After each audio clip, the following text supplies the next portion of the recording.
Tension between the United States and Iran is high as Iran threatens retaliation against America for a missile attack early Friday that killed the head of Iran's elite Quds Force, General Qassem Soleimani, near Baghdad International Airport in Iraq. The strike was ordered by U.S. President Donald Trump. President Trump ordered the attack targeting Soleimani to deter, quote, future Iranian attack plans, according to a statement from the Pentagon.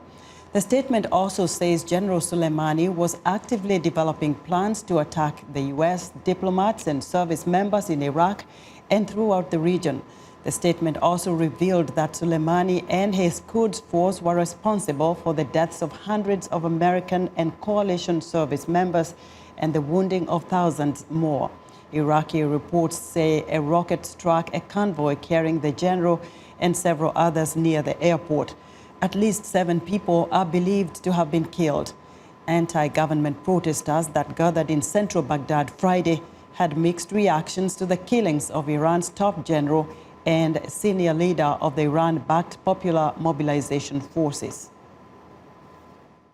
The killing of Qassem Soleimani will eliminate the corrupt parties which are destroying Iraq.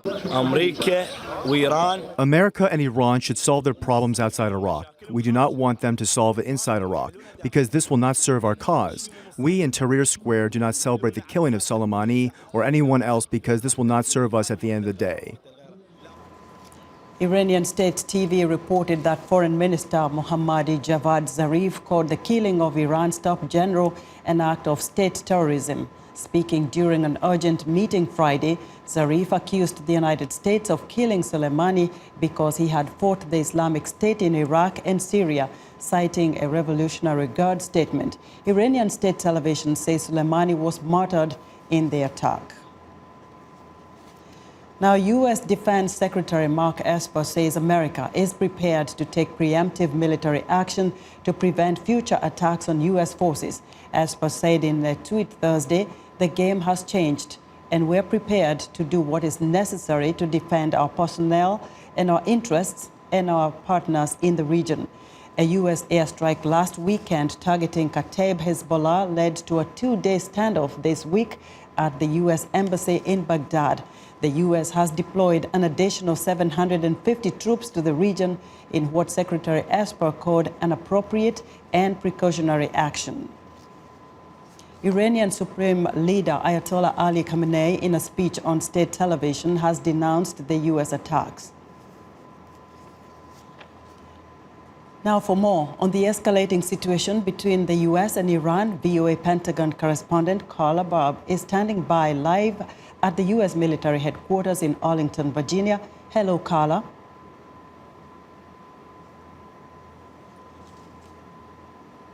Carla, I hope you can hear me. No. Carla, explain to us, who is Qassem Soleimani?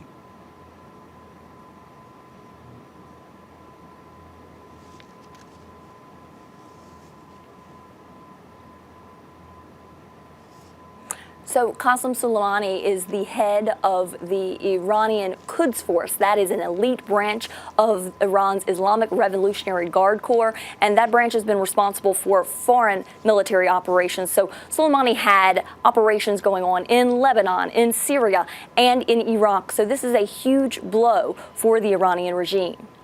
So, Carla, what is next for the U.S. military?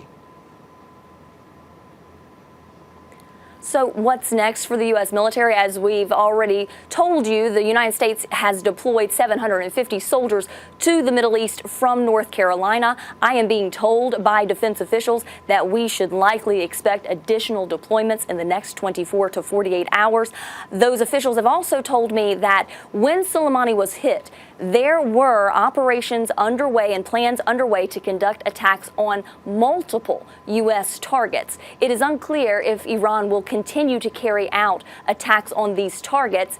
They have said that they will retaliate for the death of Soleimani, but the United States military will have to remain prepared for anything coming next and will be monitoring the situation closely. Now, Carla, how is Iraq responding to these latest developments?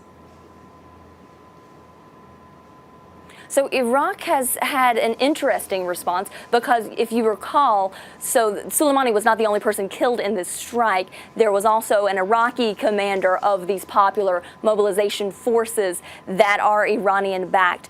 And so Iran's prime minister has come out and said that this is like lighting a fuse of war. Remember, this prime minister, though, is not actually running the government. He is only in a caretaker position right now because he stepped down because of protests in Iraq about the government last year. But if you listen to the Iraqi military, so far this building says it has not heard anyone ask them to scale down or move out of Iraq. Carla, just wondering how the U.S. military presence is like right now, given the escalation of this situation since last week with the other strike and now what we saw last night. What is the presence like in that region? So the United States has more than 60,000 U.S. troops in the region right now. They have an aircraft carrier, the Harry S. Truman is there on the ready, and they've brought in 14,000 additional troops since May because Iran had been carrying out attacks on Saudi Arabia and U.S. interest. So the U.S. is very well positioned to handle any sort of response that Iran may have. Carla, what do we expect then to see in the next maybe couple of days? Well, I do not have a crystal ball, Esther, but what I can say is that experts feel that Iran is going to retaliate. There are officials, defense officials, that have told me they also expect some sort of retaliation from Iran, but I don't think it will go as far as hitting either of the homelands. This will be something that they will try to carry out on other people's soil.